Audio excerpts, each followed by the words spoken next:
Here's how to change the text on the printout.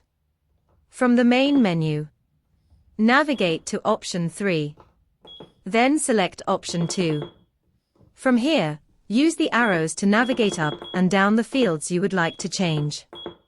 Then use the keypad to cycle through the letters to complete the fields with your business or organization details.